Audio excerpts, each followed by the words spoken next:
बोलो श्री देव महाराज की जय। गुजर एकता जिंदाबाद।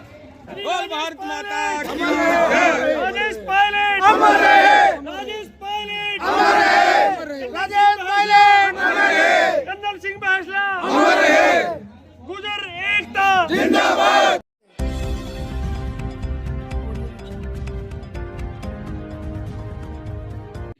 नमस्कार साथियों, मैं मनोज सुराजी स्वागत करता हूं आपका मिनी संसद के मंच पे। गुर्जर समाज अपने हितों के लिए, अपने अधिकारों के लिए लगातार संघर्ष करता रहता है, क्योंकि ऐसा माना जाता है कि गुर्जर समाज को सरकार अनदेखा करती है।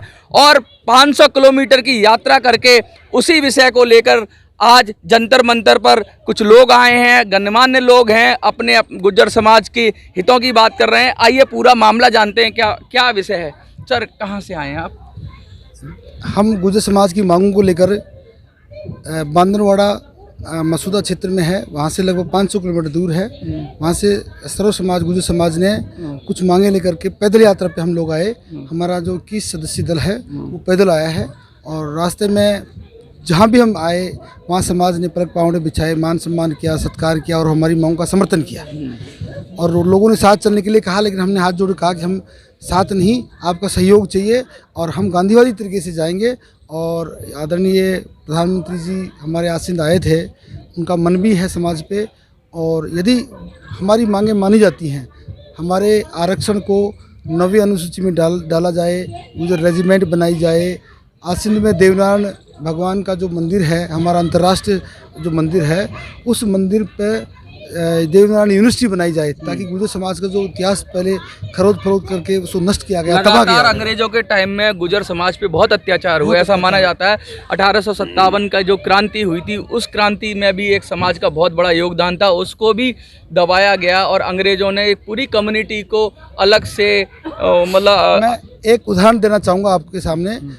मेरे पास में अलवर ज़िले में बीसाबास गाँव है, और लगभग बहुत दिनों बाद एक लेटर निकला, और उनको जब उसका बच्चा, एक पोता, एक जब फौज में लगा तो उस लेटर को पढ़ा, तो उसने उसकी दादी से पूछा कि ये लेटर कहाँ से निकला है। बोला, बेटा बहुत पहले आया था, जब अंग्रेजों का राज था तब। तो बोला, इसको दबा क्यों रखा आपने? तो मैंने उसको देखा तो वो महारानी विक्टोरिया का द्वारा दिया हुआ प्रशंसा पत्र था, और वो घरवाले अशिक्षित थे, इसलिए उसको ये समझ के दबा दिया कि कहीं उस बच्चे ने कहीं कोई कांड कर दिया होगा, कहीं हमारी गिरफ्तारी ना हो जाए। ये सत्य घटना है, और इसलिए हमने उसको छुपा के रख दिया कि हम गिरफ्तार ना हो जाएं। वो प्रथम विश्व युद्ध हुआ, अंग्रेजों की तरफ से लड़ता हुआ वो मारा गया, और उसको आज तक कभी कोई स्वतंत्रता सेनानी या शहीद का दर्जा नहीं मिला। ऐसे लाखों गुर्जर ऐसे हैं जो अशिक्षित होने के कारण से ना स्वतंत्रता सेनानी बने, ना उनको शहीद का दर्जा मिला, वो ऐसे ही गुमनाम जिंदगी शहीद होकर के बिताया है। तो ये गुर्जर समाज में जो अशिक्षा थी, वो उसी का कारण है कि हमें जो उचित हक है हमारा नहीं मिल पाया। ये जो लगातार बात हो रही है कि उचित हक नहीं मिल पा रहा है, समाज पिछड़ा है, कमज़ोर है, अशिक्षा है, सब चीज़ों के लिए जब संविधान बनाया गया तो पिछड़ों को, ST SC को, सबको समाज ने सम्मिलित किया। लेकिन गुर्जर समाज के साथ काफ़ी, किसी राज्य में कुछ, किसी राज्य में कुछ, कहीं कोई स्टेटस, कहीं कोई। तो जो आप जो स्थिर मांग कर रहे हैं कि भाई एक जैसा रहे या हमेशा रहे, कोई छेड़छाड़ ना हो, उस विषय पे कितनी प्रगति हुई है? उस पर केंद्र सरकार की तरफ से अभी तक कोई प्रगति नहीं हुई है। जैसे जम्मू के अंदर हमारे समाज को ST का दर्जा मिला हुआ है, और हिमाचल के अंदर मिला हुआ है। राजस्थान के अंदर राजस्थान सरकार ने हमें 5% MBC में 5 जातियों को जोड़ के, संघर्ष सिंगल जाति का होने के बावजूद 5 जातियों को जोड़ा गया। 72 भाई हमारे शहीद हुए उस आंदोलन के अंदर। पिछले 18 साल से हम लोग आंदोलन कर रहे हैं इस मांग को लेके, बाकी अभी तक हमें उचित न्याय ना मिला है अभी तक।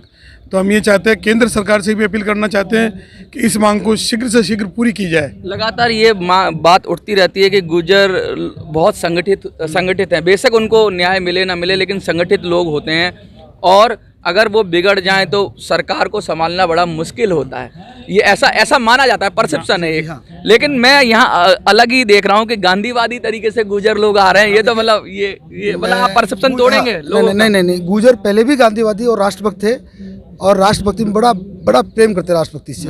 लेकिन जब हमारे बेहतर जवानों को शहीद कर दिया, मार दिया गया, फिर भी हमने किसी जवान को एक की हत्या नहीं की। नहीं की। तो हम गांधीवादी तरीके से पहले भी आंदोलन कर रहे थे, आज भी हैं और आगे भी करते रहेंगे। आपको क्या लगता है कि कुछ लोगों ने गलत तरीके से हाँ, बिल्कुल प्रेरित किया था, उसको उकसाया गया था, बेहतर आदमी मारे जाएंगे। हाँ। तो जाहिर सी है कि रोष व्याप्त होगा। हाँ। रोष व्याप्त होगा तो सड़कों पर बैठ गए। फिर भी हमने लाठी नहीं उठाई, बंदूक नहीं उठाई। हम बिल्कुल सरकार के संविधान के, भारत सरकार के संविधान की पालना करते हैं, उसमें विश्वास रखते हैं। और हमें अब भी विश्वास है कि गुर्जर समाज संगठित रहते हुए जो भी हमारी मांग है वो सरकार हमारी मांगें पूरी करेगी। देखिए कितनी जबरदस्त बात कही है कि गांधी के तरीके से ही देश चलेगा। लोकतंत्र है, लोकतंत्र में सबको अपनी बात रखने का हक है। अगर कुछ लोग पिछड़ेपन का शिकार हैं या ऐसा लगता है कि कम्युनिटी के साथ अन्याय हो रहा है तो उनको अपनी मांग रखने का हक है। अब ये केंद्र सरकार को तय करना है। 2024 का चुनाव भी नज़दीक है और एक वोट बैंक भी होता है, एक बहुत बड़ा तबका है जो उम्मीद रखता है कि चुनाव से पहले कुछ ना कुछ घोषणा हो जाए जिससे इनको भी राहत मिले। और ये तो गैर राजनीतिक बात कर रहे हैं। और आप कुछ कहना चाहेंगे सर? मैं आपके चैनल के माध्यम से हमारी पूरी टीम को, प्रशासन को और मीडिया को बहुत बहुत धन्यवाद देना चाहता हूं।